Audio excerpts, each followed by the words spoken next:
is up 44. So why the turnaround here in the last hour in the markets? Oliver Slopes with Blue Line Futures in Chicago.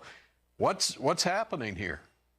Well, it was a little bit of a choppy start to the week, especially in that corn market. We saw a pullback for several consecutive sessions, as you had mentioned, but all in all, I think that was healthy. If you recall, we rallied about 40 cents uninterrupted from April 3rd to April 11th, so a pullback to start the week I think was healthy.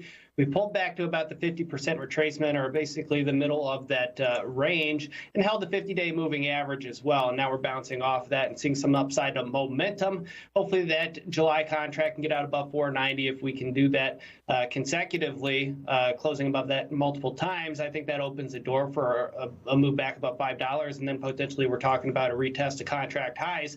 Soybeans, on the other hand, a little bit different story. Really optimistic over the course of the week, despite the weakness in corn. Now we're knocking on the door of a potential breakout in a couple different contracts. Looking at the July contract, 1060 is going to be the big level we're watching very closely. We're, as I said, knocking on the door of that. If we can achieve consecutive closes above that, I think that spurs some momentum towards 1080. And looking at that new crop November contract, technical levels, 1036 to 1040, that's going to be the breakout zone. We did have some positive developments in the outside markets this morning with some headlines saying that Trump's administration was talking with China, and that spurred some optimism. So hopefully we can continue to keep that dialogue open, get some more positive news with regards to trade and the global economy. And I think that gets some money flowing back into some of these commodities that have been somewhat depressed and suppressed over the last several months. Hey, Oliver, we've also kept an eye on the dollar index. What's happening there? The dollar index has obviously been under a lot of pressure over the last several weeks. Starting to see a little bit of a bounce back on that front, so that is encouraging to see.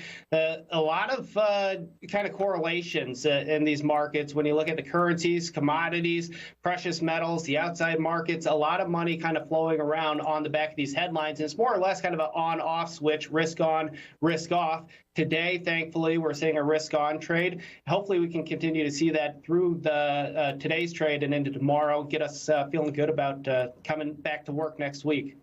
All right, hang on. We'll take a break. We'll come back on the other side and pick up the proteins. Market Day Report continues in a moment.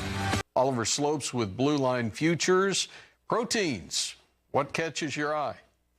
A lot of strength in these markets over the last several weeks. Yesterday, new contract highs posted in the June live cattle market, 208.80.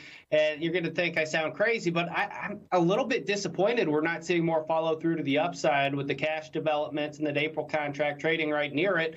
You're getting trades at 213. You'd think that the June would be able to close that gap a little bit more, and the fact that we're not. It's not super concerning, but it is certainly a caution flag when you have reason to rally and can't really find the momentum to do so. And then over on the feeder cattle side of things, you're starting to see that index seemingly find somewhat of a near-term equilibrium. So I think the upside is probably a little bit more limited in the feeder cattle market. Looking at the May contract, 290.62, that's the contract high. I wouldn't be surprised to see that stay intact here in the near term. And if we can't really get any more momentum here to round out the week, I wouldn't be surprised to see some long liquidation take us into the weekend in that market. All right, and the equities, Dow, NASDAQ, S&P, we're seeing a little bit of a rebound here.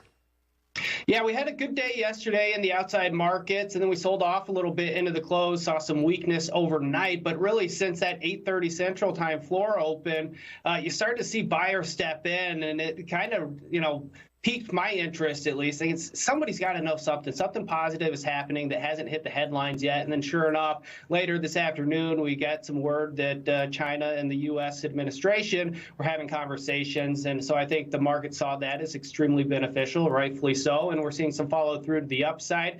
I wouldn't be surprised to see that feed on itself here throughout today's trade and into tomorrow. But again, a lot of this is going to be, like I mentioned in the grain segment, risk on, risk off. These headlines are very, very unpredictable and can move the markets very quickly. And the final one here, the precious metals, gold and silver. Final thoughts? Gold had a little bit of a blow off top earlier in the week, starting to consolidate, which is good. I think gold still has an underlying fundamental backdrop. Central banks have been large buyers over the course of the last year, year and a half. And central banks aren't known for being active traders, so I don't think they're going to go dumping a lot of the gold that they've bought here recently. But I would expect them to be buyers of bigger pullbacks from these levels. And then silver. It really didn't tag along with gold as well as I'd liked it to, but it didn't sell off as much as gold did here earlier in the week as well. So I think the fundamental backdrop for silver is very encouraging as well. Hopefully we can see that momentum continue into the weekend. Oliver, always great insight. Thanks for popping in. Oliver Slopes with Blue Line Futures. All right, 1,000.